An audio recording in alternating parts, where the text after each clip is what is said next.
الحمد لله وكفى والصلاة والسلام على عباده الذين اصطفى أما بعد فأعوذ بالله من الشيطان الرجيم بسم الله الرحمن الرحيم وإذا ضربتم في الأرض فليس عليكم جناح أن تقصروا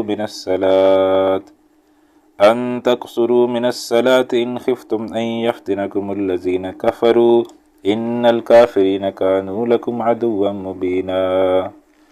وإذا كنت فيهم فأقمت لهم الصلاة فلتقم طائفة منهم معك وليأخذوا أسلحتهم فإذا سجدوا فليكونوا من ورائكم ولتأت طائفة أخرى لم يصلوا فليصلوا معك وليأخذوا حذرهم وأسلحتهم ود الذين كفروا لو تغفلون عن أسلحتكم وأمتعتكم فيميلون عليكم ميلة واحدة ولا جناح عليكم إن كان بكم أذى من مطر أو كنتم مرضى أن تضعوا أسلحتكم وخذوا حذركم إن الله أعد للكافرين عذابا مهينا صدق الله العظيم رب اشرح لي صدري ويسر لي أمري واحلل عقدة من لساني يفقهوا قولي اللهم صل على محمد وعلى آل محمد كما صليت على إبراهيم وعلى آل إبراهيم إنك حميد مجيد اللهم بارك على محمد وعلى آل محمد كما باركت على إبراهيم وعلى آل إبراهيم إنك حميد مجيد اللهم ارحمنا بالقرآن العظيم واجعله لنا إماما ونورا وهدى ورحمة اللهم ذكرنا منه ما نسينا وعلمنا منه ما جهلنا وارزقنا تلاوته آناء الليل وآناء النهار واجعله لنا حجة یا رب العالمین آمین یا رب العالمین۔ عزیز طلباء، السلام علیکم ورحمۃ اللہ وبرکاتہ۔ امید ہے آپ خیر و عافیت سے ہوں گے اور آپ کا جو ماہ رمضان ہے وہ بہت اچھا گزر رہا ہوگا، اور ماہ رمضان کی برکات سے آپ جو ہے وہ مسلسل استفادہ کر رہے ہوں گے۔ تو اللہ تعالیٰ سے دعا ہے کہ وہ رمضان کی اس بابرکت مہینے کے صدقے ہماری عبادات کو اپنی بارگاہ میں قبول و منظور فرمائے، اور اس مہینے میں وہ فیصلہ فرمائے کہ اللہ تعالیٰ ہمارے گناہوں کو جو ہے وہ معاف فرمائے۔ تو یہ سب سے بڑی نعمت ہو جائے گی۔ اگر تو ہم نے اس مہینے میں کسی بھی طریقے سے اللہ کے حضور رو کے گڑ گڑا کے اپنے گناہ معاف کروا لیے تو یہ سب سے بڑی نعمت ہوگی۔ تو اس پر ہمیں خاص توجہ دینی ہے کہ اس مہینے میں ہم نے ایسے نہیں گزرنے دینا۔ ایک حدیث نبی اکرم صلی اللہ علیہ وسلم نے ایک دفعہ آپ مسجد میں تشریف لائے تو ممبر پر قدم رکھا، پہلی سیڑھی پر جب قدم رکھا تو فرمایا آمین، دوسری سیڑھی پر جب قدم رکھا تو کہا آمین، تیسری سیڑھی پر قدم رکھا تو کہا آمین۔ تو صحابہ کرام رضوان اللہ علیہ مجمعین نے پوچھا، اے اللہ کے رسول صلی اللہ علیہ وسلم، آج کچھ جو ہے وہ خلاف معمول جو ہے وہ آپ نے کام کیا ہے کہ آپ نے سیڑھیوں پر قدم رکھتے ہوئے جو ہے آمین آمین آمین جو ہے وہ کہا ہے، تو اس کی کیا وجہ ہے؟ تو نبی اکرم صلی اللہ علیہ وسلم نے ارشاد فرمایا کہ میرے پاس حضرت جبرائیل علیہ السلام آئے تھے، انہوں نے 3 دعائیں جو ہیں وہ کی تھی، اور میں نے ہر دعا پر جو ہے وہ آمین آمین آمین کہا ہے۔ اب وہ دعائیں سنیے جو حضرت جبرائیل علیہ السلام کر رہے ہیں، اور آمین اس پر کہا ہے رسول اللہ صلی اللہ علیہ وسلم نے۔ تو کہا کہ جبرائیل علیہ السلام نے پہلی دعا یہ مانگی کہ ہلاک ہو جائے وہ شخص جو اپنے ماں باپ دونوں کو یا دونوں میں سے کسی ایک کو بڑھاپے کی حالت میں پائے اور ان کی خدمت کر کے وہ جنت نہ پا سکے۔ تو نبی اکرم صلی اللہ علیہ وسلم نے کہا آمین۔ تو ماں باپ کی اہمیت کا اندازہ بھی اس مقام سے ہوتا ہے۔ دوسرا حضرت جبرائیل علیہ السلام نے یہ دعا کی کہ ہلاک ہو جائے وہ شخص جو رمضان کا مہینہ پائے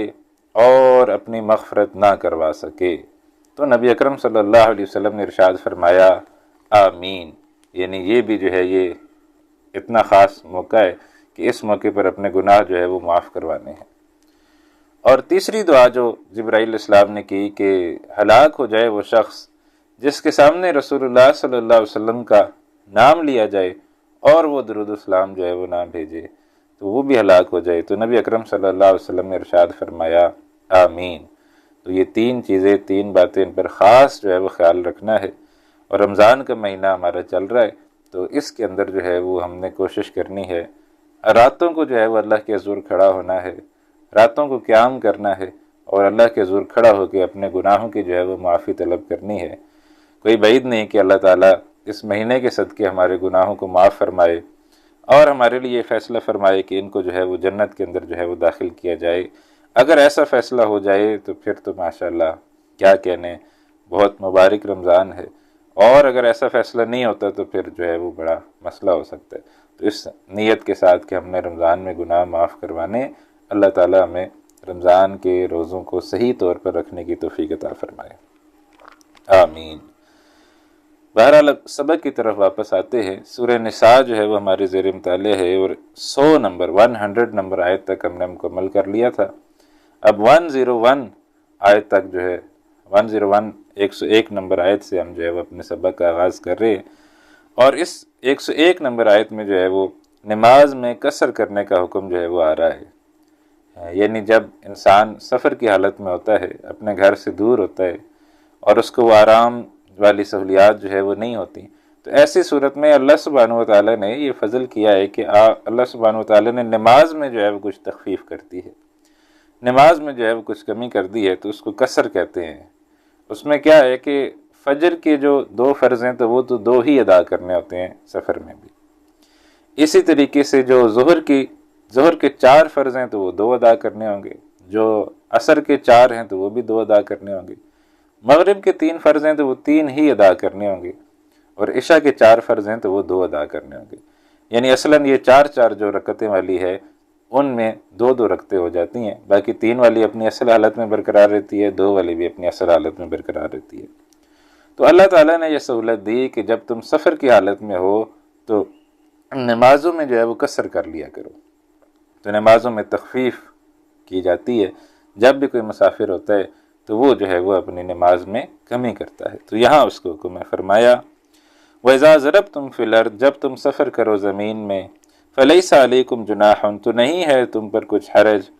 أَن تَقْصُرُوا مِنَ الصَّلَاةِ، کہ تم کچھ کمی کر لو نماز میں۔ تو وہ حرج وہ میں نے آپ کو تفصیل بتا دی کہ وہ کس طریقے سے جو ہے وہ سہولت کی جا سکتی ہے۔ ان خفتم ان یفتنکم الذین کفروا، اگر تم ڈرتے ہو کہ ستائیں گے تمہیں وہ لوگ جنہوں نے کفر کیا، ان الکافرین کانوا لکم عدوا مبینا، بے شک کافر تو تمہارے کھلے دشمن ہیں۔ اب یہاں پر تو یہ بات آئی ہے کہ قصر نماز میں تخفیف اس صورت میں ہے کہ جب تمہیں دشمنوں سے ستانے کا اندیشہ ہو، لیکن نبی اکرم صلی اللہ علیہ وسلم نے اس کو جو ہے وہ پھر عام کیا ہے، اور ایک خاص جو ہے وہ مسافت جو ہے وہ نبی اکرم صلی اللہ علیہ وسلم نے بتائی ہے کہ وہ تقریباً آج ہمارے حساب سے کوئی 70 کلومیٹر بنتی ہے، کہ اتنا اس سے آگے جو ہے وہ تقریباً سفر شروع ہو جائے تو اس کے بعد جو ہے وہ آپ نے نماز میں جو ہے وہ قصر کرنی ہوتی ہے۔ اچھا، یہ جو 70 کلومیٹر کا میں نے لفظ بولا ہے تو اس میں اختلاف بھی ہے، تو آپ نے بالکل یہ نہیں لینا کہ میں نے پتہ نہیں کوئی فتویٰ دے دیا ہے، مطلب یہ میں نے ایک رائے بیان کی۔ بعض لوگ تو کہتے ہیں گھر سے نکل پڑے تو بے شک آپ کہیں قریب بھی گئے ہیں تو وہ آپ کے لیے سفر ہی ہے۔ بعض لوگ کہتے ہیں نہیں، اگر آپ کا سفر 70 کلومیٹر سے زائد ہے اور پھر جتنا بھی ہے، جب گھر سے نکل پڑے تو بس آپ کا سفر شروع ہو جاتا ہے، تو یہ بات ٹھیک ہے۔ لیکن اگر شہر کے اندر ہی، جیسے ہم لاہور میں رہتے ہیں، تو لاہور کے اندر ہی اب تقریباً ہمیں ایک جگہ سے دوسری جگہ جانے میں 50 کلومیٹر جو ہے وہ کرنے پڑ جاتے ہیں، اور 50 کلومیٹر کا ایک سائیڈ کا جو ہے وہ سفر پڑ جاتا ہے ہمیں لاہور شہر کے اندر ہی۔ تو بڑے کراچی میں شاید اس سے بھی زیادہ بات ہو، تو کیا اس صورت میں بھی نماز قصر ہوگی؟ تو ظاہر بات ہے ہم شہر کے اندر ہی ہیں، تو اس میں پھر یہ رائے بہتر محسوس ہوتی ہے۔ اللہ جانتا ہے کہ بہرحال وہ پھر جماعت کے ساتھ آپ پڑھ لیں، کہ آپ مقامی مسجد میں چلے جائیں، تو مقامی مسجد میں جب آپ جماعت کے ساتھ پڑھیں گے تو پھر انشاءاللہ کوئی مسئلہ نہیں ہوگا، پھر آپ پوری پڑھ لیں گے۔ تو 70 کلومیٹر سے اگر آپ لمبا بہرحال کوئی سفر کر رہے ہیں تو اس میں پھر یہ ہے کہ آپ کام نماز پڑھیں گے، اور 14 دن کے اندر ہونے چاہیے۔ یعنی اگر آپ کہیں دوسری جگہ جا رہے ہیں مہینے کے لیے تو پھر وہاں پوری نماز پڑھیں گے، لیکن 14 دن سے اندر اگر آپ جو ہے وہ سفر سے واپس آپ نے آنا ہے تو ایسی صورت میں پھر آپ جو ہے وہ قصر نماز پڑھیں گے۔ ہاں، اس میں اگر آپ جہاں پہنچ گئے ہیں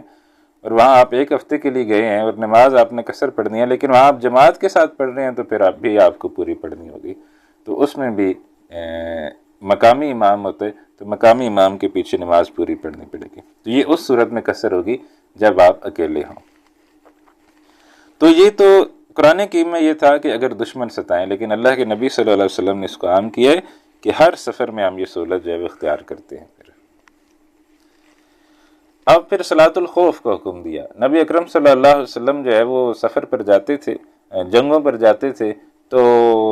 تمام صحابہ کرام رضوان اللہ علیہم اجمعین بھی جو ہے وہ آپ کے ساتھ جاتے تھے۔ اب ایک غزوے میں اس میں ایسا ہوا کہ نبی اکرم صلی اللہ علیہ وسلم جو ہے وہ نماز پڑھا رہے تھے اور پیچھے تمام صحابہ آپ صلی اللہ علیہ وسلم کے پیچھے نماز پڑھ رہے تھے، تو کافر جو ہے وہ دور سے کھڑے ہو کے دیکھ رہے تھے کہ مسلمان کیا کر رہے ہیں۔ غالباً یہ ظہر کی نماز کا وقت تھا، تو 4 رکعتیں تھی، تو مسلمانوں نے 4 رکعتیں پڑھی اور سلام پھیرا۔ تو اس کے بعد جب انہوں نے سلام پھیر دیا تو پھر ان کو افسوس کا احساس ہوا کہ ہم نے تو بڑا گولڈن چانس جو ہے وہ مس کر دیا ہے، کہ مسلمان تو نماز کے اندر مصروف تھے، اپنی عبادت کر رہے تھے، تو ہمیں تو یہ چاہیے تھا کہ ان کے اوپر حملہ کر دیتے اور ان کو نقصان پہنچاتے۔ تو پھر انہوں نے مشورہ کیا، انہوں نے کہا کوئی بات نہیں، ابھی اگلی نماز میں پھر جب یہ ایسا کریں گے تو پھر ہم جو ہے ان کے اوپر حملہ کر کے ان کو جو ہے وہ نقصان پہنچائیں گے۔ تو لہٰذا اگلی نماز سے پہلے پھر یہ حکم آ گیا کہ نبی اکرم صلی اللہ علیہ وسلم کے پیچھے اب کس طرح نماز پڑھی جائے گی۔ تو کہا گیا کہ پورا لشکر اب اکٹھی نماز نہیں پڑھے گا، بلکہ اس طرح ترتیب ہوگی کہ آدھا لشکر پہلے آئے گا نبی اکرم صلی اللہ علیہ وسلم کے پیچھے، آدھا لشکر تب نماز پڑھے گا، باقی آدھا لشکر سیکیورٹی پر کھڑا ہوگا۔ آپ صلی اللہ علیہ وسلم 1 رکعت جو ہے وہ پڑھائیں گے، 1 رکعت پڑھانے کے بعد آپ صلی اللہ علیہ وسلم بیٹھ جائیں گے اور باقی پوری پیچھے جماعت کھڑی ہو جائے گی اور وہ اپنی دوسری رکعت جو ہے وہ مکمل کر لے گی۔ اب یہ لوگ جو ہے یہ پھر چلے جائیں گے اور بقیہ جو آدھے لوگ رہ گئے تھے لشکر کے وہ اب آئیں گے اور نبی اکرم صلی اللہ علیہ وسلم کی دوسری رکعت میں وہ شریک ہو جائیں گے۔ اب نبی اکرم صلی اللہ علیہ وسلم کی وہ دوسری رکعت ہوگی اور ان سب کی پہلی رکعت ہوگی، تو آپ صلی اللہ علیہ وسلم دوسری رکعت کے بعد پھر تشہد بیٹھ جائیں گے، اور جب آپ صلی اللہ علیہ وسلم سلام پھیریں گے تو پھر یہ اپنی دوسری رکعت کو مکمل کر لیں گے، جیسے عام طور پر ہماری کوئی رکعت رہ جائے تو ہم پوری کر لیتے ہیں۔ تو لہٰذا یہ طریقہ بتایا گیا کہ اب صلاۃ الخوف اس طرح ہوگی کہ ہر صحابی کی یہ خواہش ہوتی تھی کہ نبی اکرم صلی اللہ علیہ وسلم کے پیچھے جو ہے وہ نماز پڑھی جائے، تو لہٰذا یہ ایک ترتیب بنائی گئی کہ اس ترتیب سے پورا لشکر جو ہے وہ نبی اکرم صلی اللہ علیہ وسلم کے پیچھے جو ہے وہ نماز بھی پڑھ سکتا تھا، اور آدھا لشکر بیک وقت دشمن سے حفاظت کے لیے چکنا بھی جو ہے وہ رہتا تھا۔ تو یہ معاملہ خاص نبی اکرم صلی اللہ علیہ وسلم کے ساتھ تھا، کیونکہ ہر کسی کی یہ خواہش ہوتی تھی کہ آپ صلی اللہ علیہ وسلم کے پیچھے نماز پڑھے۔ البتہ ان کے بعد پھر ظاہر بات ہے کہ تمام مسلمان جو ہیں کف ہیں، تمام مسلمان برابر ہیں، تو لہٰذا اس کے بعد پھر اب 2 جماعتیں بھی ہو جائیں، کوئی لشکر ہو 2 جماعتیں ہو جائیں، 3 ہو جائیں، 4 ہو جائیں، وہ باقاعدہ مکمل جماعتیں ہو جائیں، تو اب یہی ترتیب جو ہے وہ چلے گی۔ یہ والی جو ترتیب یہ خاص نبی اکرم صلی اللہ علیہ وسلم کے لیے تھی۔ تو اب ہم اس آیت کا مطالعہ کرتے ہیں جس کے اندر صلاۃ الخوف کا حکم فرمایا، وَإِذَا كُنْتَ فِيهِمْ، اے نبی صلی اللہ علیہ وسلم جب آپ ان کے اندر موجود ہوں، فَأَقَمْتَ لَهُمُ الصَّلَاةَ پھر آپ قائم کریں ان کے لیے نماز، فَلْتَكُمْ طَائِفَةٌ مِّنْهُمْ مَعَكَ تو چاہیے کہ کھڑی ہو ایک جماعت ان میں سے آپ صلی اللہ علیہ وسلم کے ساتھ، وَلْيَأْخُذُوا أَسْلِحَتَهُمْ اور وہ پکڑے رکھے اپنے ہتھیار، فَإِذَا سَجَدُوا پھر جب وہ سجدہ کر چکے، فَلْيَكُونُوا مِنْ وَرَائِكُمْ تو ہو جائیں تمہارے پیچھے، اور اپنی نماز یعنی اس میں وہ اپنی نماز پھر پوری کر لیں گے، وَلْتَأْتِ طَائِفَةٌ أُخْرَى لَمْ يُصَلُّوا اور آ جائے دوسری جماعت جس نے نماز نہیں پڑھی، فَلْيُصَلُّوا مَعَكَ پھر وہ نماز پڑھ لے آپ صلی اللہ علیہ وسلم کے ساتھ، وَلْيَأْخُذُوا حِذْرَهُمْ وَأَسْلِحَتَهُمْ اور وہ پکڑے رکھے اپنی ڈھالیں اور اپنے ہتھیار، یعنی اس حالت میں دونوں جو ہے وہ ایک تو حفاظت پر معمور ہوگا، جو دوسرا نماز پڑھ رہا ہوگا اس کی بھی یہ کیفیت ہوگی کہ وہ اس کے پاس بھی ڈھالیں اور ہتھیار موجود ہوں گی، تاکہ دشمن جو ہے وہ اس موقع سے فائدہ نہ اٹھائے۔ وَدَّ الَّذِينَ كَفَرُوا چاہتے ہیں وہ لوگ جنہوں نے کفر کیا، لَوْ تَغْفُلُونَ عَنْ أَسْلِحَتِكُمْ وَأَمْتِعَتِكُمْ کہ کاش کہ تم غافل ہو جاؤ اپنے اسلحے سے اور اپنے ساز و سامان سے، فَيَمِيلُونَ عَلَيْكُمْ مَيْلَةً وَاحِدَةً تو وہ ٹوٹ پڑے تم پر ایک ہی بار حملہ آور ہو کر، وہ اکٹھا حملہ کرے تو پھر تمہیں نقصان پہنچائیں، تو ان کی تو یہ خواہش ہے۔ وَلَا جُنَاحَ عَلَيْكُمْ اور نہیں ہے کوئی گناہ تم پر، ان کان بکم اعظم من مطر اگر ہو تمہیں تکلیف بارش کی وجہ سے، او کنتم مرضی یا تم ہو بیمار، ان تدعوا اسلحتکم کہ تم رکھ دو اپنے ہتھیار، وخذوا حذرکم اور پکڑے رکھو اپنی ڈھالیں، یعنی یہ ایک رخصت ہے، ہتھیار رکھ دو، ڈھال پکڑی رکھو۔ ان اللہ اعد للکافرین عذابا مہینا، بے شک اللہ نے تیار کیا ہے کافروں کے لیے رسوا کرنے والا عذاب۔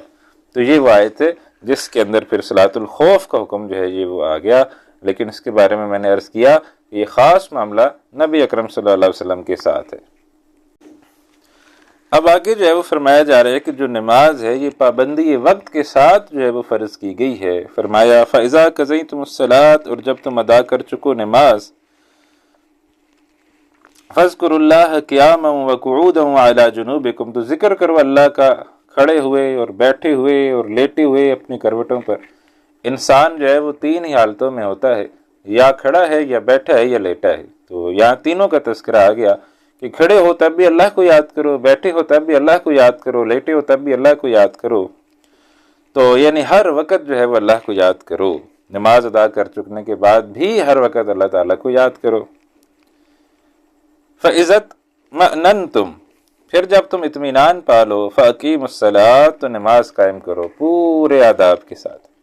یعنی یہ جو ابھی نمازوں کا تذکرہ آیا تو یہ تو صلاۃ الخوف ایک خاص قسم کی کیفیات میں یہ نمازیں تھیں، لیکن جب تم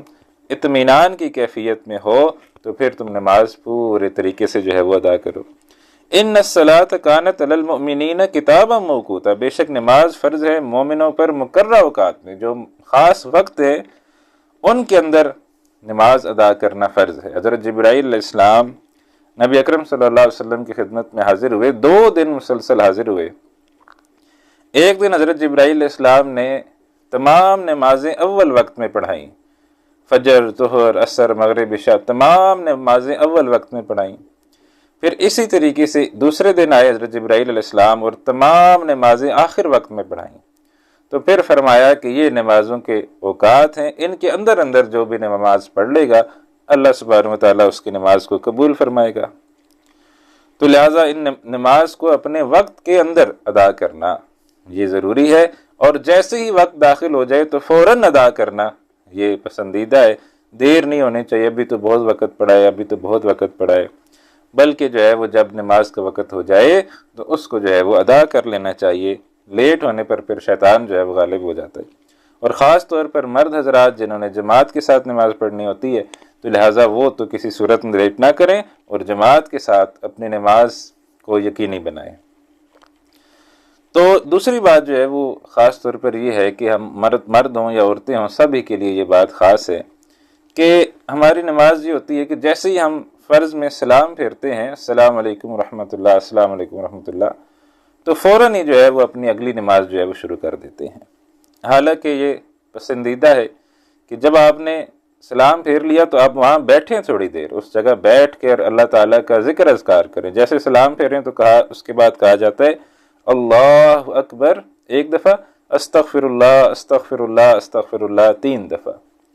پھر دعائیں ہیں کچھ، اللہم انت السلام ومنک السلام تبارک ربنا وتعالیت یا ذا الجلال والاکرام، یا اللہم انت السلام ومنک السلام تبارک یا ذا الجلال والاکرام، دعائیں ہیں اور بھی، اللہم اعنی علی ذکرک و شکرک و حسن عبادتک، اور بھی دعائیں ہیں۔ یہ آپ کوئی بھی نماز والی ڈائری اٹھائیں جہاں نماز لکھی ہوگی، تو نماز کے بعد جو ہے وہ اذکار آپ کو وہاں ملیں گے کہ نماز کے بعد جو ہے وہ کون سے اذکار جو ہے وہ آپ نے کرنے ہیں۔ تو لہٰذا سلام پھیرنے کے فوراً بعد آپ اٹھ کے اگلی نماز نہ شروع کر دیں، بلکہ اس جگہ پر بیٹھیں اور جو یہ بتائے اللہ اکبر استغفر اللہ، پھر دعائیں یہ پڑھیں۔ پھر تسبیحات فاطمہ ہیں رضی اللہ تعالیٰ عنہ۔ تسبیحات فاطمہ کیا ہے؟ 33 دفعہ سبحان اللہ، 33 دفعہ الحمدللہ، اور 33 یا 34 دفعہ اللہ اکبر۔ تو تمام جو ہے وہ خواتین حضرات سب پھر وہاں اپنی اسی جگہ جہاں نماز پڑھیے بیٹھ کر تسبیحات پڑھیں، سبحان اللہ 33 دفعہ، الحمدللہ 33 دفعہ، اور اللہ اکبر 33 یا 34 دفعہ، تو 100 کی یہ تسبیح پوری ہو جائے گی۔ پھر اس کے بعد نبی اکرم صلی اللہ علیہ وسلم نے ارشاد فرمایا، جو شخص ہر فرض نماز کے بعد آیت الکرسی پڑھتا ہے اس کی اور جنت کے درمیان فاصلہ صرف موت ہے۔ تو لہٰذا ہر فرض نماز جیسے ہی ہو تو اس کے بعد آیت الکرسی پڑھے، آپ چاہے تو یہ تسبیحات فاطمہ سے پہلے پڑھ لیں، چاہے بعد میں پڑھ لیں۔ تو لیکن ہر فرض نماز کے بعد ضرور جو ہے وہ آیت الکرسی کا ورد ہونا چاہیے، آیت الکرسی پڑھنی چاہیے۔ تو اب جب یہ آپ سارے اذکار کر لیں، سبحان اللہ، الحمدللہ، اللہ اکبر، پھر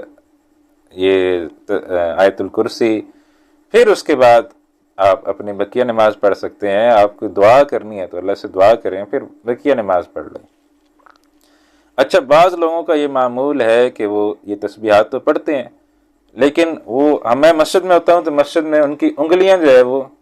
چلتی نظر آ رہی ہوتی ہیں کہ یہ کس طریقے سے جو ہے وہ پڑھ رہے ہیں۔ تو ابھی آپ کو اگر میری انگلیاں نظر آ رہی ہیں تو یہ کس طریقے سے جو ہے وہ چل رہی ہیں، اور میں آپ کو بتاؤں کہ مسجد میں لوگوں کی انگلیاں کیسے چل رہی ہوتی ہیں۔ مسجد میں لوگوں کی انگلیاں ایسے چل رہی ہوتی ہیں، ٹھیک ہے، ایسے دیکھیں، اب بندے کو سمجھ نہیں آئے گا کہ اس نے کیا کیا ہے۔ تو آپ آرام سے سبحان اللہ، سبحان اللہ، سبحان اللہ، سبحان اللہ، سبحان اللہ، اس دفعہ 33، کم از کم اس طرح تو 33 دفعہ کہیں، اور الحمدللہ، الحمدللہ، الحمدللہ، الحمدللہ، کم از کم اس طرح تو 33۔ ہمارے پتہ نہیں کیا ہو رہا ہے بھائی، خود بھی بندے کو نہیں پتا کیا، وہ انگلیاں بھی ایسے کوئی بھاگ رہی ہیں اور زبان بھی اس سے تیز بھاگ رہی ہے، تو پھر کہاں سے اس کی تاثیر جو ہے وہ ہمیں ملے گی؟ تو لہٰذا اطمینان و سکون کے ساتھ نماز کی جو ہے وہ ادائیگی ہونی چاہیے۔ تو فاقیم الصلاۃ، نماز قائم کرو، تو یہ پھر اس طریقے سے پھر آپ سنتیں پڑھیں۔ پچھلی دفعہ بھی شاید پچھلی کلاس میں شاید یہ حدیث بیان ہوئی تھی کہ نبی اکرم صلی اللہ علیہ وسلم نے ارشاد فرمایا، جو شخص فرض نماز کے علاوہ 12 رکعتیں جو ہے وہ دن میں اضافی پڑھتا ہے، اللہ سبحانہ و تعالیٰ اس کے لیے جنت کے اندر جو ہے وہ ایک گھر جو ہے وہ تیار کر دیتے ہیں۔ تو اب ہم میں سے ہر شخص کی یہ خواہش ہے کہ دنیا کے اندر ہمارے گھر ہو، اور ایک گھر ہو جائے تو 2 ہوں، 2 ہو جائیں تو 3 ہوں، 3 ہو جائے تو 4 ہوں۔ ہر ایک کی خواہش ہے کہ ہمارے دنیا کے اندر اعلیٰ سے اعلیٰ گھر ہوں، اور یہاں دنیا میں گھر بنانا کتنا مشکل ہے ہم تصور کر سکتے ہیں، لیکن جنت میں گھر بنانا کتنا آسان ہے کہ آپ نے دن میں 12 رکعت جو ہے وہ اضافی پڑھنی ہے تو جنت میں جو ہے وہ گھر بن جائے گا۔ اور علماء نے پھر اس کی تفسیر جو رائے، اس کی جو ہے وہ شرح جو ہے وہ کی ہے، وہ شرح کیا کی ہے اس حدیث کی، کہ یہ جو 12 رکھتے ہیں یہ وہی ہے جن کو ہم سنت مؤکدہ جو ہے وہ کہتے ہیں۔ فجر کے 2 فرض کے ساتھ جو 2 سنتیں پڑھتے ہیں، ظہر کی 4 فرض کے ساتھ 6 سنتیں جو ہیں، 4 پہلے ہیں 2 بعد میں ہیں، مغرب کی 2 سنتیں فرض کے بعد ہیں، عشاء کی 2 سنتیں فرض کے بعد ہیں، تو یہ جو ہے یہ 12 رکعتیں یہ سنت مؤکدہ بنتی ہیں دن کے اندر، تو ان کی خاص طور پر ادائیگی۔ پھر ہمارے ہاں جو ہے کہ بس فرض پڑھ لو تو کافی، تو نوافل کی طرف توجہ نہیں ہے، تو نوافل کا بھی اہتمام جو ہے وہ ہونا چاہیے۔ تو کوشش کرنی چاہیے خاص طور پر وہ نوافل جو اللہ تعالیٰ کو بہت زیادہ پسندیدہ ہیں، یعنی تہجد کی نماز میں۔ تو نبی اکرم صلی اللہ علیہ وسلم کو کہا گیا، یا ایھا المزمل قم اللیل الا قلیلا نصفہ وانقص او زد علیہ ورتل القرآن ترتیلا۔ آدھی رات کھڑے رہا کریں، 2/3 رات، اس سے کچھ کم کچھ زیادہ، بعد میں اگلے رکوع میں پھر اس کی تخفیف بھی کر دی گئی، لیکن اتنا جو ہے وہ ٹارگٹ دیا۔ لیکن ہم چلو اس تخفیف پر بھی چلے جائیں تو کم از کم تہجد میں 2 نفل، 4 نفل، 6 نفل، 8 پھر پڑھ لیں۔ نبی اکرم صلی اللہ علیہ وسلم 8 تک پڑھا کرتے تھے، تو ہم وہ پڑھیں پھر، تو وہ اس سے اگلا درجہ ہے، اس سے وہ خاص وقت ہوتا ہے کہ جب اللہ تعالیٰ آسمان دنیا پر جو ہے وہ نزول فرماتا ہے، تو اس وقت میں جو ہے وہ ہم اللہ تعالیٰ کی خاص طور پر جو ہے وہ عبادات کریں۔ تو لہٰذا یہ جو ہے یہ پھر جتنے ہم یہ نوافل پڑھیں گے، فرائض پڑھیں گے، سنتیں پڑھیں گے، واجبات پڑھیں گے، تلاوت قرآن حکیم ہوگی، تو یہ انشاءاللہ یہ پھر ہمارے لیے نفع ہی نفع ہوگا۔ ہمیں جو ہے وہ یہ دنیا جو ہے وہ مطلوب ہے، دنیا کے پیچھے بھاگتے ہیں ہم، اصل جو ہے وہ آخرت ہے، قبر ہے۔ اور آپ نے یہ دیکھا ہوگا کہ آپ کے گھر میں بھی کوئی فوتگیاں جو ہیں وہ ضرور ہوئی ہوں گی، تو آپ اپنے پیاروں کو خود جو ہے وہ اپنے ہاتھوں سے اٹھوا کر قبرستان کے اندر جو ہے وہ دفناتے ہیں۔ تو ہمارے ساتھ بھی یہی ہونا ہے، آج مجھے موت آ جائے تو میرے گھر والے مجھ سے جتنی مرضی محبت کرتے ہوں اٹھا کے مجھے قبرستان کے اندر دفنائیں گے، تو پھر ادھر مجھے کون کام آئے گا؟ ادھر مجھے کسی نے نہیں کام آنا، ادھر مجھے میرے اعمال نے ہی کام آنا ہے۔ تو ان اعمال کی میں فکر کروں جنہوں نے ہمیشہ میرے ساتھ رہنا ہے۔ آپ قبرستان چلے جائیں، وہاں آپ کو 500 سال پرانی قبریں مل جائیں گی، ہو سکتا ہے اس سے بھی پرانی قبریں جو ہے وہ مل جائیں۔ تو ہمیشہ کی زندگی تو وہ ہے، ہم جو نظر بھی آ رہی ہے کہ اتنی اتنی پرانی قبریں جو ہے وہ بہت بہت سیدھا، کوئی قبرستان تو بہت پرانے ہیں، تو وہاں تو بہت پرانی قبریں بھی آپ کو جو ہے وہ مل جاتی ہیں. تو لہذا ظاہر میں بھی وہ جو ہے وہ ہمیشہ سے ہمیں نظر آ رہی ہے کہ اس کی قبر کی زندگی کتنی طویل ہے اس زندگی کے مقابلے میں. تو لہٰذا اس کی فکر کریں، جنت میں جانے کی فکر کریں، جنت میں اپنے درجات کو بلند کرنے کی فکر کریں. تو نماز جو ہے وہ اس کی پہلی سیڑھی ہے. نماز پڑھیں، نماز کے ساتھ ساتھ پھر بقیہ کام کریں. تو ان الصلاۃ کانت علی المؤمنین کتابا موقوتا، بے شک نماز فرض ہے مومنوں پر مقررہ اوقات میں. تو یہ تو خاص مہینہ چل رہا ہے، خاص مہینے میں نماز اور زیادہ پابندی کے ساتھ پڑھنی چاہیے. اب فرمایا وَلَا تَهِنُوا فِي ابْتِغَاءِ الْقَوْمِ، اور کمزوری نہ دکھاؤ دشمن قوم کا پیچھا کرنے میں. ان تکونوا تعلمون، اگر تم نے دکھ جھیلا ہے، فإنهم يعلمون كما تعلمون، تو بے شک انہوں نے بھی دکھ جھیلا ہے جیسے کہ تم نے جو ہے وہ دکھ جھیلا ہے. احد کی بات کر لیں تو احد کے اندر جو ہے وہ مسلمان جو ہے وہ 70 جو ہے وہ شہید ہو گئے، اور اللہ تعالیٰ فرما رہے ہیں کہ تمہیں بے شک یہ دکھ ملا ہے، لیکن تم یہ بھی تو دیکھو کہ اس سے پہلے بدر کے اندر وہ جو ہے وہ 70 ان کے کافر جو ہے وہ مارے گئے تھے. اور آگے کیا فرمایا، وہ آگے جو بات ہے وہ بڑی پیاری ہے. فرمایا وَتَرْجُونَ مِنَ اللَّهِ مَا لَا يَرْجُونَ، تم تو امید رکھتے ہو اللہ سے اس اجر کی جس کی وہ امید نہیں رکھتے. تم تو شہادت کی تمنا لے کے میدان میں جاتے ہو، اور تمہارا یہ تصور ہے کہ شہید جو ہے وہ براہ راست جنت کے اندر داخل ہوتا ہے، بلا حساب کتاب جنت کے اندر اللہ سبحانہ و تعالیٰ اس کو داخل فرما دیتے ہیں. تو تم تو ایک اتنی بڑی کامیابی کے لیے جو ہے وہ میدان جنگ میں جاتے ہو کہ تمہیں شہادت مل جائے تو تمہارے لیے یہ سب سے بڑی کامیابی ہے کہ تم جنت کے اندر پہنچ جاؤ گے. لیکن جو کافر آیا ہوا ہے میدان جنگ کے اندر، اس کو تو یہ امید نہیں ہے، وہ تو صرف دنیا ہی کے لیے آیا ہے، وہ تو مرے گا تو جہنم کے اندر جائے گا. تو لہٰذا تم جو ہے وہ پیچھے نہ ہٹو، تم تو ون ون سچویشن میں ہو، تم تو تمہاری تو دونوں صورت میں کامیابی ہے. اگر فتح ہو جائے تب بھی تم کامیاب ہو، اور اگر تمہیں شہادت کا رتبہ مل جائے تو تب بھی تم کامیاب ہو. اور ایک اعتبار سے دیکھا جائے تو یہ فتح کی نسبت شہادت جو ہے یہ بڑی کامیابی ہے. فتح کے بعد پھر انسان کو خطرہ ہے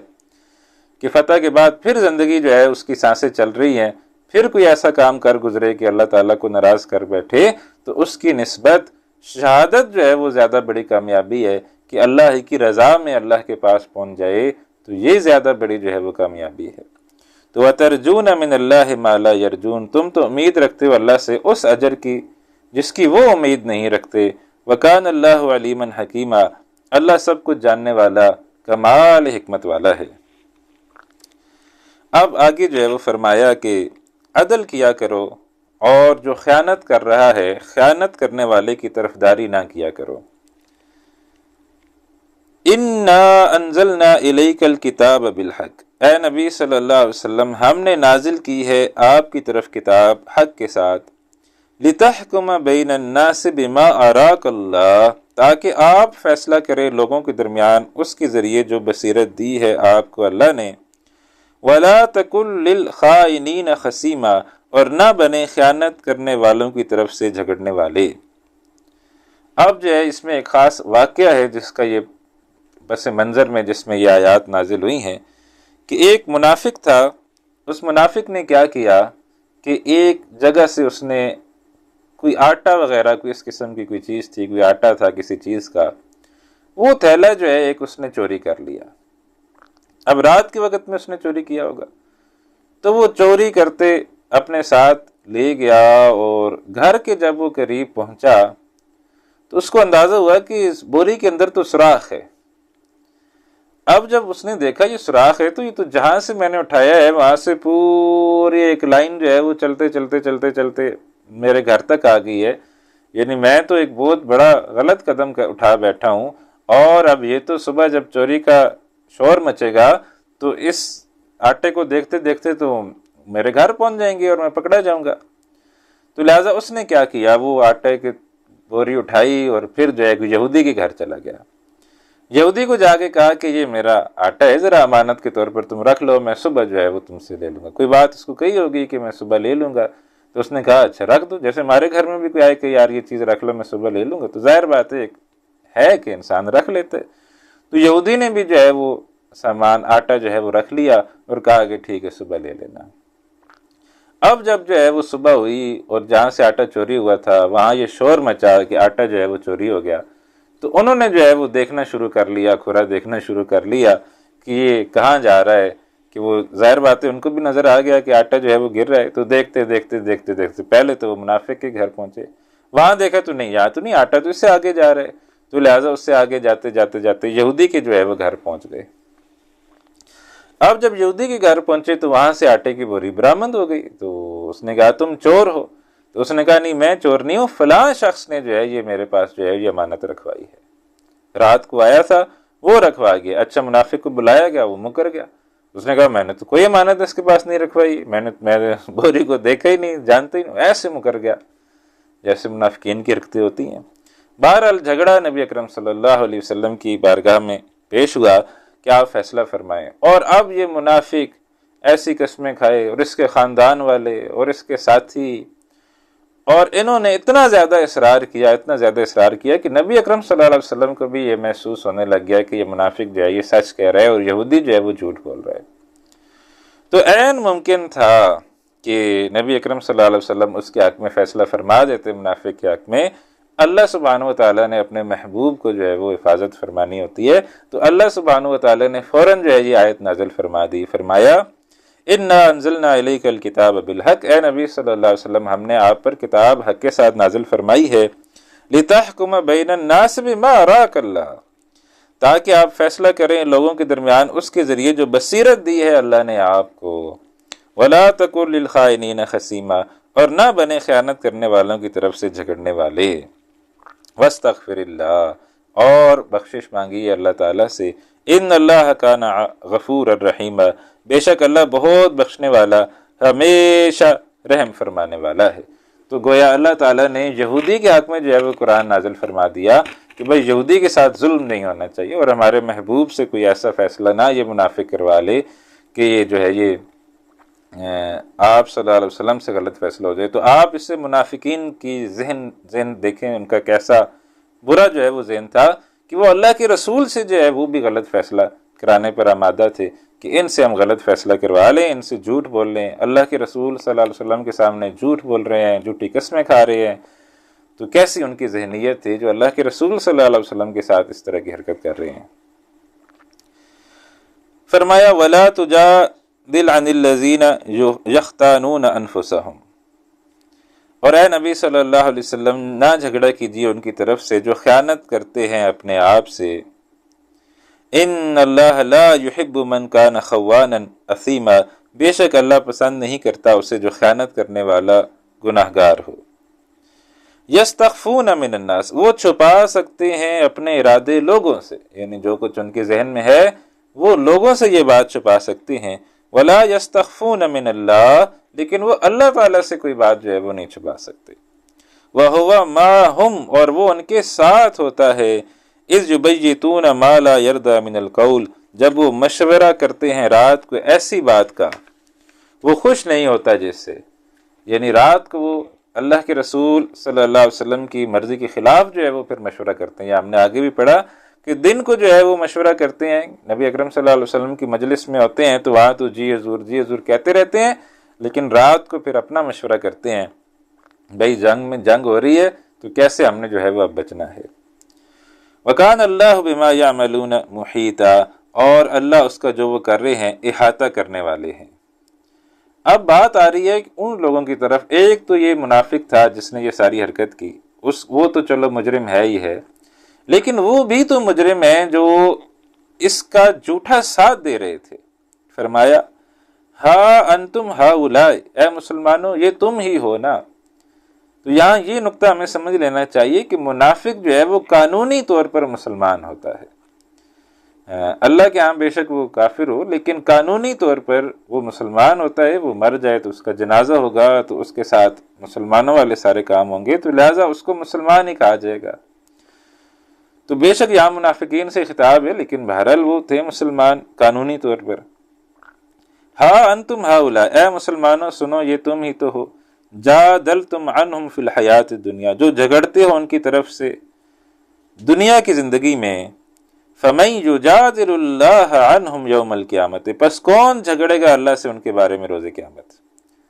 یعنی دنیا کے اندر تو تم ان کے بڑا ساتھ دے رہے ہو کہ نہیں جی یہ تو بڑا سچا ہے، یہ کیسے جھوٹا ہو سکتا ہے، اور یہودی جو ہے وہ جھوٹا ہے،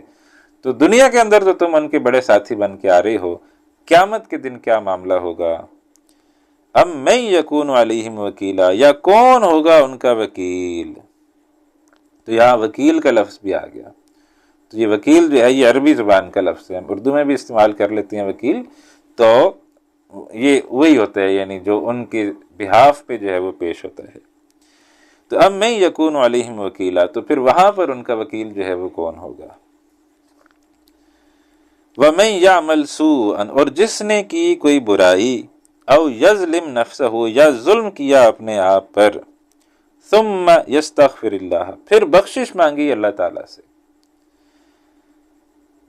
یجد اللہ غفور الرحیم، وہ پائے گا اللہ تعالیٰ کو بہت بخشنے والا، ہمیشہ رحم فرمانے والا۔ یعنی ایک یہ بھی کردار ہے، ایک کردار ہے غلطی ہو گئی تو غلطی پر اب اکڑ گئے، نہیں جی ہم تو ٹھیک ہے، ہم نے تو ایسے کیا ویسے کیا۔ ایک آدمیت کیا ہے؟ آدمیت یہ ہے کہ آپ سے غلطی ہو گئی تو غلطی کو تسلیم کر لیں، اللہ سبحانہ و تعالیٰ کے سامنے اپنی غلطی کو ایز اٹ از تسلیم کر لیں کہ یا اللہ یس آئی ایم رانگ، یا اللہ ہاں میں غلط ہوں، غلطی ہوئی ہے مجھ سے، میں کوئی عذر نہیں پیش کرتا اپنے گناہ کا، بس ہے میرے اندر یہ غلطی ہے، یہ مسئلہ ہے، میں اپنی اس غلطی پر شرمندہ ہوں، توبہ کرتا ہوں۔ تو اسٹریٹ فارورڈ اپنی غلطی کو تسلیم کر لینا یہ آدمیت ہے۔ جیسے قصے آدم ابلیس قرآن حکیم میں 7 دفعہ آتا ہے، وہاں ہمیں کیا 7 دفعہ کیا سبق دیا گیا؟ غلطی آدم سے بھی ہوئی، غلطی ابلیس سے بھی ہوئی۔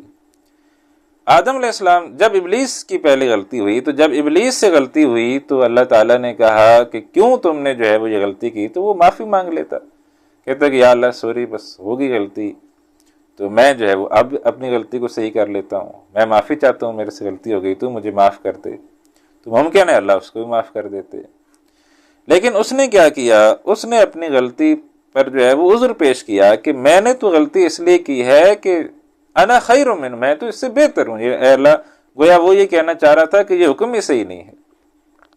تو انا خیر من خلقتنی من نار وخلقتہ من طین، تو نے مجھے آگ سے بنایا ہے، اسے تو نے مٹی سے بنایا ہے، تو میں تو اس سے بہتر ہوں، تو لہٰذا میں کیوں اس کو سجدہ کروں؟ تو اس نے آرگومنٹ پیش کیا اللہ سبحانہ و تعالیٰ کے سامنے، اس آرگومنٹ پیش کرنے کی بنا پر وہ ذلیل و خوار ہو کر وہاں سے نکلنا پڑا اس کو وہاں سے۔ اور آدم علیہ السلام سے بھی غلطی ہوگی، انہوں نے بھی جنت کا پھل جو ہے وہ کھا لیا۔ اب جو ہے وہ اللہ تعالیٰ نے جب ان سے پوچھا کہ کیوں تم نے جنت کا پھل کھایا، تو ہو سکتا ہے وہ بھی یہ کہہ سکتے تھے یا اللہ ہمیں تو شیطان نے ورغلایا تھا، قرآن حکیم میں اس کا بھی بیان ہے، فرمایا کہ شیطان نے ان کو آگے کہا کہ تمہیں معلوم ہے کہ اللہ تعالیٰ نے تمہیں جو ہے یہ پھل کھانے سے کیوں روکا ہے؟ اللہ نے تمہیں یہ پھل کھانے سے اس لیے روکا ہے کہ تمہیں ہمیشہ کی زندگی مل جائے گی، تم فرشتے بن جاؤ گے، تو اس وجہ سے اللہ نے تمہیں روکا ہے۔ تو یہ اس طرح ورغلا کر اس نے جو ہے وہ آدم علیہ السلام کو پھل کھلوا دیا۔ تو آدم علیہ السلام بھی یہ کہہ سکتے تھے کہ یا اللہ میں نے تو پھل اس لیے کھایا ہے کہ اس نے جو ہے نا مجھے مس گائیڈ کیا ہے، تو ساری غلطی اس کی ہے، میری تو کوئی غلطی نہیں ہے، اس کی غلطی ہے۔ لیکن نہیں، انہوں نے جو ہے وہ اپنی غلطی تسلیم کی، انہوں نے کہا ہاں جب مجھے کہا گیا تھا کہ اس درخت کے قریب نہیں جانا، ولا تقربا هذه الشجرة، تم دونوں نے اس درخت کے قریب نہیں جانا، تو جب ہمیں یہ حکم ہو گیا تھا کہ اس درخت کے قریب نہیں جانا، تو پھر کون ہوتا ہے ہمیں ورگلانے والا؟ ہمیں خود جو ہے وہ اس درخت کے قریب نہیں جانا چاہیے تھا۔ انہوں نے اپنی غلطی کو اسٹریٹ فارورڈ تسلیم کر لیا اور کہا کہ ربنا ظلمنا انفسنا وان لم تغفر لنا وترحمنا لنکونن من الخاسرین، تو معافی مانگ لی، اسٹریٹ فارورڈ اپنے گناہ کو تسلیم کر کے اپنے گناہ کی معافی مانگ لی۔ تو آدمیت یہی ہے۔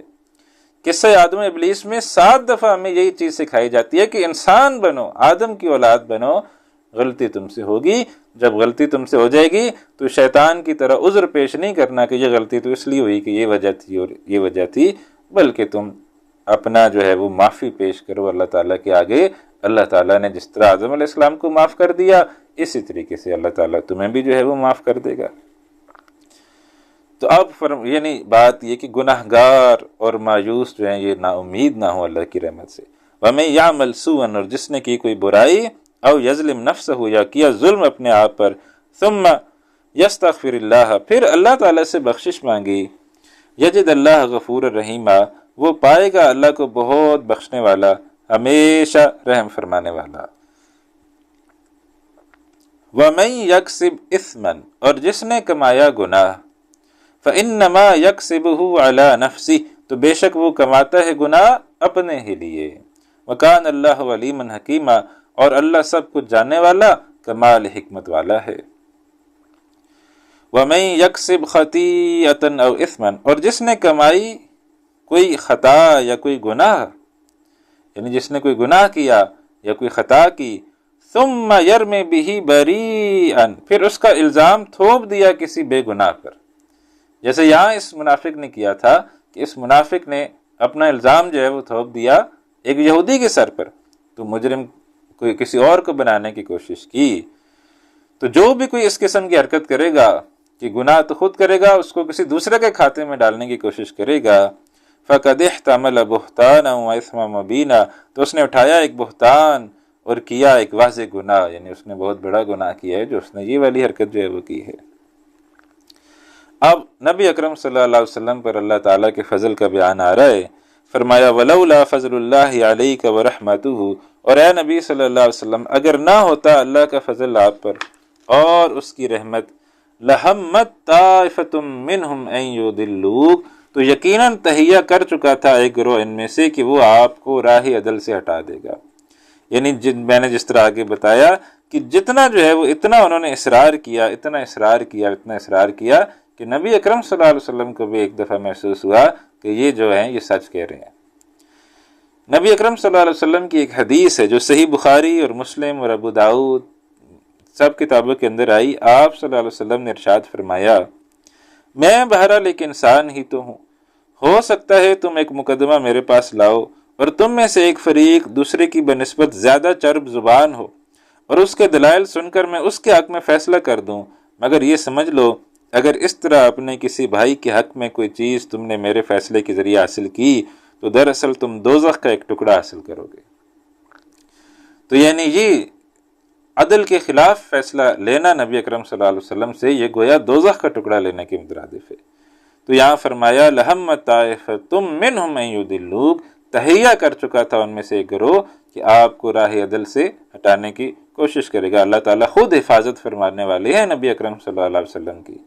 اور وَمَا يَنطِقُ عَنِ الْهَوَىٰ إِنْ هُوَ إِلَّا وَحْيٌ يُوحَىٰ، نبی اکرم صلی اللہ علیہ وسلم کا تو ایک ایک لفظ جو ہے وہ اس کی حفاظت اللہ تعالیٰ کی طرف سے ہوتی ہے، اور ایک لفظ بھی آپ کی زبان سے ایسا نہیں نکلتا جو اللہ تعالیٰ کی مرضی و منشا کے خلاف ہو۔ فرمایا وَمَا يُضِلُّونَ إِلَّا أَنفُسَهُمْ، اور وہ نہیں بہکا رہے مگر اپنے ہی آپ کو، وَمَا يَضُرُّونَكَ مِنْ شَيْءٍ، اور وہ نہیں نقصان پہنچا سکتے آپ صلی اللہ علیہ وسلم کو کچھ بھی۔ وَأَنزَلَ اللَّهُ عَلَيْكَ الْكِتَابَ وَالْحِكْمَةَ، اور نازل کی ہے اللہ نے آپ صلی اللہ علیہ وسلم پر کتاب اور حکمت، وَعَلَّمَكَ مَا لَمْ تَكُنْ تَعْلَمْ، اور سکھایا آپ صلی اللہ علیہ وسلم کو وہ کچھ جو آپ صلی اللہ علیہ وسلم نہیں جانتے تھے۔ وَكَانَ فَضْلُ اللَّهِ عَلَيْكَ عَظِيمًا، اور اللہ کا فضل آپ صلی اللہ علیہ وسلم پر بہت ہی بڑا ہے۔ اب ایک بات جو ہے وہ آ رہی ہے جس کا ایک خاص نام ہے، اس کا نام ہے نجوہ۔ نجوہ کیا ہوتا ہے کہ نجوہ یہ ہوتا ہے کہ 10 بندے ایک جگہ بیٹھے ہیں، کوئی محفل ہو رہی ہے، نبی اکرم صلی اللہ علیہ وسلم کی محفل کی بات کر لیتے ہیں، تو نبی اکرم صلی اللہ علیہ وسلم محفل میں بیٹھے ہیں، صحابہ کرام رضوان اللہ علیہم اجمعین ان کے ساتھ بیٹھے ہیں، اور وہ جو ہے وہ 15 20 25 30 صحابہ کرام آپ صلی اللہ علیہ وسلم کی مجلس میں بیٹھے ہیں، تو ان میں 2-3 جو ہے وہ پیچھے بیٹھ کے آپس میں ایک دوسرے سے خسر پسر جو ہے وہ شروع کر دیں، آپس میں ایک دوسرے سے جو ہے وہ گفتگو شروع کر دیں۔ تو یہ جو آپس میں ایک بندے دو بندے 3 بندے کی گفتگو جو ہوگی، یہ آپس میں جو شروع کر دیں گے، یہ نجوہ کہلاتی ہے۔ اور عام طور پر منافقین یہ کرتے تھے کہ یہ نبی اکرم صلی اللہ علیہ وسلم گفتگو کرتے تھے تو آپس میں وہ پھر اس پر کمنٹس پاس کیا کرتے تھے، آپس میں 2-3 کی ٹولی بنا کے اکٹھے بیٹھ جاتے، 2 3 4 5 اکٹھے بیٹھ جاتے، تو جو نبی اکرم صلی اللہ علیہ وسلم بات کرتے اس پر پھر کمنٹس جو ہے وہ پاس کرتے، اور معاذ اللہ یہ نبی اکرم صلی اللہ علیہ وسلم کی ایک اعتبار سے گستاخی کرنے کی جو ہے وہ کوشش کرتے۔ تو لہٰذا پھر یہ چیز جو ہے یہ اللہ تعالیٰ کو ناپسند تھی. اب اللہ سبحانہ و تعالیٰ سے تو کوئی چیز پوشیدہ نہیں ہے، تو اللہ سبحانہ و تعالیٰ نے ویسے نجوہ کو اور بھی جگہ جو ہے وہ اس کو برا کہا ہے، لیکن اللہ سبحانہ و تعالیٰ نے اس نجوہ کو بھی ناپسند جو ہے وہ فرمایا اور کہا کہ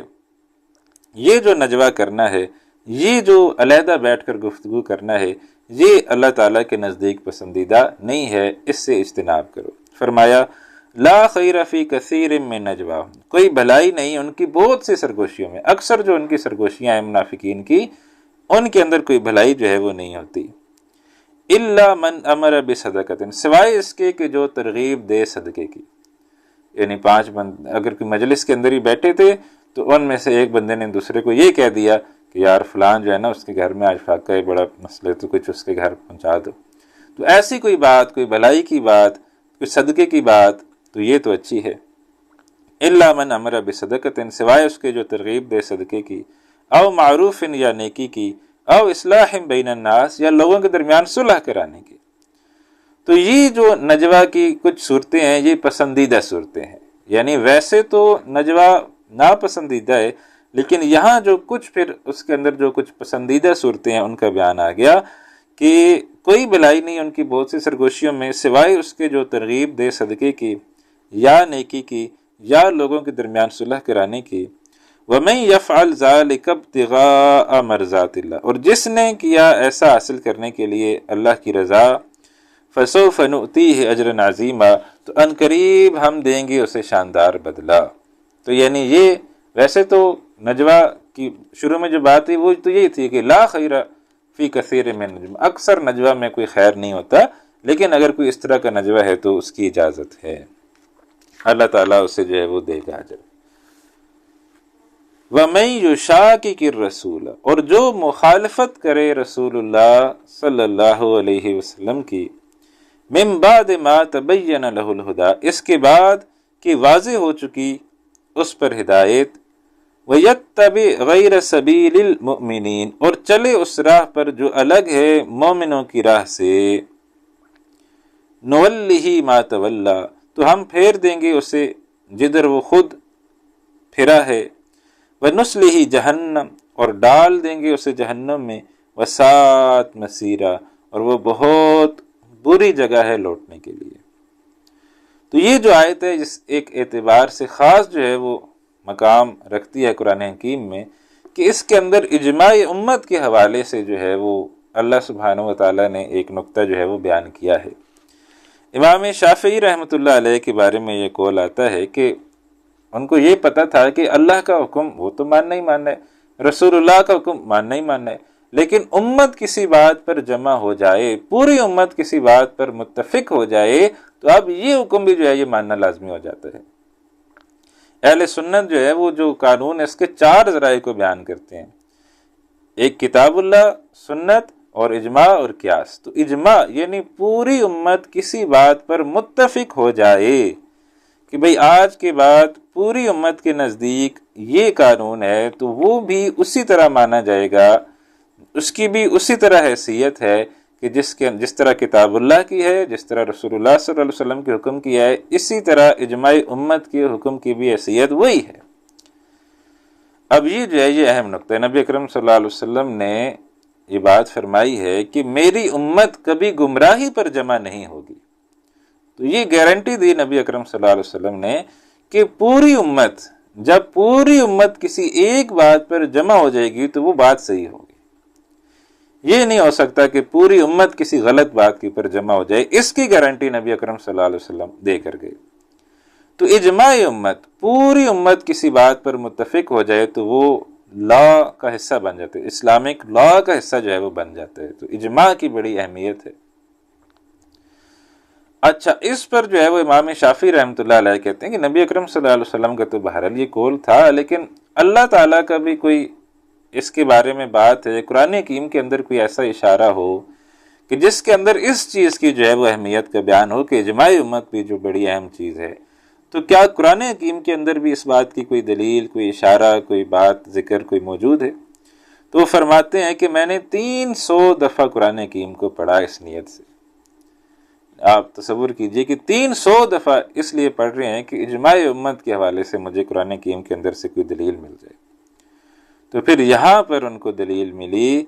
فرمایا وَمَن يُشَاقِقِ الرَّسُولَ، جو مخالفت کرے رسول اللہ صلی اللہ علیہ وسلم کی، مِن بَعْدِ مَا تَبَيَّنَ لَهُ الْهُدَىٰ، اس کے بعد کی واضح ہو چکی اس پر ہدایت۔ اور اب جو ٹکڑا ہے وَيَتَّبِعْ غَيْرَ سَبِيلِ الْمُؤْمِنِينَ، اور اہل ایمان کے راستے کے علاوہ کسی اور راستے پر چلے۔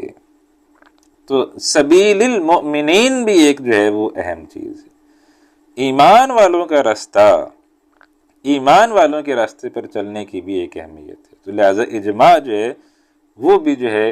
ایک بہت اہم چیز ہے، اور اس کی دلیل یہاں پر قرآن حکیم کے اندر موجود ہے کہ وَيَتَّبِعْ غَيْرَ سَبِيلِ الْمُؤْمِنِينَ، جو ایمان والوں کے راستے کو جو چلے اس راہ پر جو الگ ہے مومنوں کی راہ سے۔ تو وَيَتَّبِعْ غَيْرَ سَبِيلِ الْمُؤْمِنِينَ، تو یہاں سبیل المؤمنین، ایمان والوں کا راستہ، اس کو بھی اللہ تعالیٰ نے بیان کیا کہ یہ راستہ بھی ہے جس کے اوپر تم نے جو ہے وہ چلنا ہے۔ تو لہذا کہا جاتا ہے کہ جس بات کے اوپر امت کا اجماع ہو جائے، پوری امت جس بات کے اوپر جمع ہو جائے، اس کی پھر پیروی کرنا لازم ہو جاتا ہے۔ اب فرمایا جو کوئی اس اجماع سے، اجماع امت سے، یا رسول اللہ صلی اللہ علیہ وسلم کی مخالفت کرے گا، اس سے جو رسول اللہ صلی اللہ علیہ وسلم کی مخالفت کرے گا یا جو اجماع امت کے خلاف ہوگا، یا جو امت کے ایمان والوں کے راستے کے علاوہ کسی راستے پر چلے گا، نوَلِّهِ مَا تَوَلَّىٰ، ہم پھیر دیں گے اسے جدھر وہ خود پھرا ہے،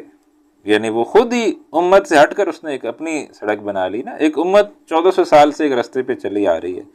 امت 1400 سال سے ایک لا کو لے کے چل رہی ہے، اور اب اس نے ایک نیا لا بنا لیا ہے۔ تو نوَلِّهِ مَا تَوَلَّىٰ، ہم پھیر دیں گے اسے ادھر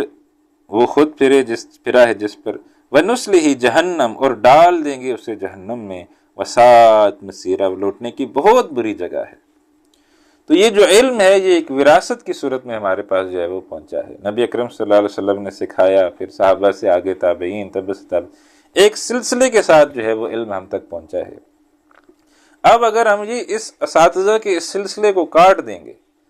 جو ایک تسلسل کے ساتھ ہم تک کسی نے دین پہنچایا ہے، کسی نے سکھایا ہے ہمیں، اگر ہم اس سلسلے کو کاٹ دیں گے، اگر ہم اس تسلسل کو کاٹ دیں گے اور کہیں گے ہم تو خود ہی قرآن سیکھیں گے، ہم تو خود ہی قرآن پڑھیں گے، ہم تو خود ہی قرآن سمجھیں گے، ہمیں بزرگوں کی، اولیاء اللہ کی، یا جو علماء کرام ہیں یا جو بڑے اہل علم ہیں، ہمیں ان کی کوئی ضرورت نہیں ہے، ہم تو خود ہی جو ہیں وہ اپنی جگہ بہت بڑی چیز ہیں، ہم خود ہی قرآن سیکھیں گے، خود ہی سمجھیں گے، خود ہی سب کچھ کر لیں گے، تو پھر خدا نخواستہ اگر ہم امت کو چھوڑ کر قرآن سیکھنے کی کوشش کریں گے تو پھر عین ممکن ہے کہ امت کے اس راستے کو چھوڑنے کی وجہ سے عین ممکن ہے کہ ہم گمراہی کے اندر پڑ جائیں، کیونکہ جب ہم خود قرآن پڑھیں گے اور بولیں گے ہم خود بڑی چیزیں ہم خود سمجھیں گے، تو عین ممکن ہے کہ بہت زیادہ چیزیں ہم غلط سمجھ لیں اور وہ اس سے غلط مفہوم جو ہے وہ نکال لیں، اصل مفہوم وہ نہ ہو جو مفہوم ہم نکال لیں قرآن حکیم سے، تو پھر ایسی صورت میں نجات کیسے ہوگی؟ تو نجات کا محفوظ راستہ یہی ہے کہ وہ جو امت ایک 1400 سال سے ایک علم کا جو ورثہ لے کے چل رہی ہے، اسی ورثے کے ساتھ اپنے آپ کو منسلک کیا جائے اور اسی ورثے کے ساتھ اپنے آپ کو جوڑ کر جو ہے وہ قرآن حکیم کو سمجھا جائے، پھر ہی جو ہے وہ ہم قرآن حکیم کو سمجھنے والے صحیح بنیں گے۔ اگر ہم خود کہیں گے جی میں ہی ساری چیز ہوں، تو پھر ہمیں اللہ تعالیٰ گمراہ کر دے گا۔ تو اجماع امت بڑی اہم چیز ہے، اس پر ہمیں اللہ تعالیٰ سمجھ نصیب فرمائے کہ ہم جو ہے وہ قرآن حکیم کو صحیح معنوں میں پڑھیں، اور جو اس سے ہمیں ہدایت مل رہی ہے اس ہدایت کے اوپر ہم عمل کرنے کی کوشش کریں۔ تو اللہ تعالیٰ سے دعا ہے کہ وہ ہمیں صحیح معنوں میں قرآن حکیم کو سمجھنے اور اس پر عمل کرنے کی توفیق عطا فرمائے۔ جو بات اس گفتگو کے دوران صحیح نکلی ہے، اللہ مجھے سب سے پہلے اور آپ ہم سب کو اس پر عمل کرنے کی توفیق دے۔ جو بات غلط زبان سے نکلی، اللہ مجھے معاف فرمائے، آپ بھی میرے لیے دعا کریں اللہ معاف فرمائے۔ اور کوئی ایسی بات نکلی ہے تو اللہ تعالیٰ اس کو معاف فرما کر ہمارے لیے اس کاوش کو اپنی بارگاہ میں قبول فرمائے۔ خاص طور پر رمضان کا مہینہ ہے تو اس کے دوران زیادہ جو ہے وہ اندیشہ ہوتا ہے کہ انسان کوئی غلط بات منہ سے نکال بیٹھے، تو رمضان میں تو اور زیادہ سخت معاملہ ہوتا ہے۔ اللہ تعالیٰ ہمارے لیے گناہوں کو معاف فرمائے، اللہ تعالیٰ ہم سب کا خاتمہ بالخیر فرمائے، اللہ تعالیٰ ہم سب کے رمضان کے روزے قبول فرمائے اور ہم سب کو جنت الفردوس میں جمع فرمائے، آمین یا رب العالمین۔ انشاءاللہ اگلے ہفتے اسی وقت پر ملاقات ہوگی، تب تک کے لیے اجازت دیجیے۔ السلام علیکم ورحمۃ اللہ وبرکاتہ، وآخر دعوانا ان الحمد للہ رب العالمین، سبحانک اللہم وبحمدک، نشہد ان لا الہ الا انت، نستغفرک ونتوب الیک۔